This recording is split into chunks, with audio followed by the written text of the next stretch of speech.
I'm sure you have a car, and you may realize that somebody, somewhere, or perhaps a lot of people work together to design that car that you have. It would be crazy for you to think that the car came into being without a designer behind it. In the same way, those of us who follow the Bible believe that God is the ultimate designer of everything. Did you know that you can see in the Bible a design for marriage? I'm going to be sharing that with you in this edition of 4 Minutes to a Better Marriage. Please understand that some of the principles I'm going to show you do not speak directly about marriage, but they are the kind of principles that when we put them together, show us the intent of God as the designer of our marriage. So here they are. First of all, let us recognize that God is the one who designed marriage. In the Bible, right at the very beginning, when man and woman are first created, he says, it is for this reason that a man will leave his father and mother and will cleave or connect or be in an intimate relationship with his wife, and the two shall become one flesh. Jesus also quoted this later in the Bible, and he said, when God has joined two people together, no one should separate them. So the very beginning of the Bible shows us that God designed marriage. And he didn't design it just to be a convenience to us. He designed it to actually do something good in our lives and in our culture. So marriage is designed by God. And then marriage is designed for a unique intimacy. It is the only relationship that is called in the Bible a one flesh relationship. If you remember looking at a diagram that I might have shared with you earlier, there were three expressions of love that I showed you in the diagram. A fence, which protects our intimacy, a friendship, which enriches our intimacy, and a fire, which is a sexual celebration of the unique intimacy that we have as in our marriage with our husband or wife. That's a unique intimacy. There is no other relationship that has it, and no other relationship that has the potential that that unique intimacy brings. And then marriage is designed to make both of us, both people in the marriage, better people. Now, this does not always happen. We have to choose to develop the attitudes and actions and ways of speaking that will actually help us both to become better people. For my wife and I, we can say that that is certainly true. Both of us, after 50 years of marriage, are much better people than we would have been without each other. And we have allowed God to use our marriage to make that kind of change in our life. We hope that you could do the same thing.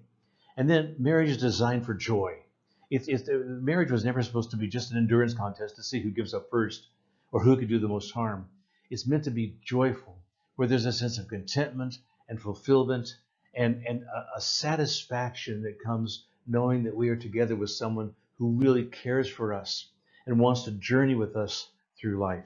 It's designed for joy, and we can have that joy if we'll ask the designer how to get it. And then it's designed for a positive influence. And that means that every marriage should have within it the capacity to make other people want what they have. Again, Diane and I have to really thank God that there are people who have looked at our marriage relationship in spite of all the problems and challenges that we have faced, and they have seen something in us that they want in their lives. Now, this is something that Diane and I thank God for every day, because it could have been another way. We could have had a marriage that made people think, wow, I don't want to be like them. But that isn't what happened. We have something because we've allowed our God, our designer, to work in both of our lives and help us to fulfill his purposes for the design. A marriage can have a positive influence. We hope yours will too. And then marriage is designed to last a lifetime. Now, we've got a very high divorce rate almost everywhere in the world today. And even without the divorce rate, think about all of the couples who are legally married. That is to say, they got a piece of paper that says they are. But when you look at the relationship, there's no life there. So it could be a dead marriage even though the couple are still in the marriage. How much better would it be if we could allow God, who is the designer, to show us what we need to do, each individually and together, the two of us as a couple, to make our marriage something that will last a lifetime, and not just last because we made a promise to the marriage, but last because we are both so blessed and so thankful to have something that we don't want to lose. Now, if you want all of that to happen, here's what you have to do. You have to make the God of the Bible the God of your life and your marriage. Have you done that?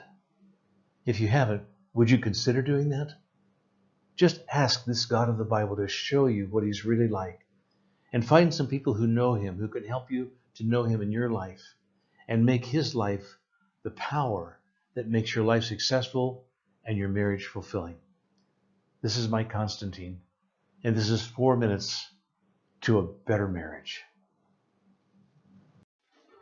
You can read an article on Marriage by the Book by going to the website that you see here. Either use the QR code or the link that you see there on the page. Thanks for watching 4 minutes to a better marriage, and we'll see you next time.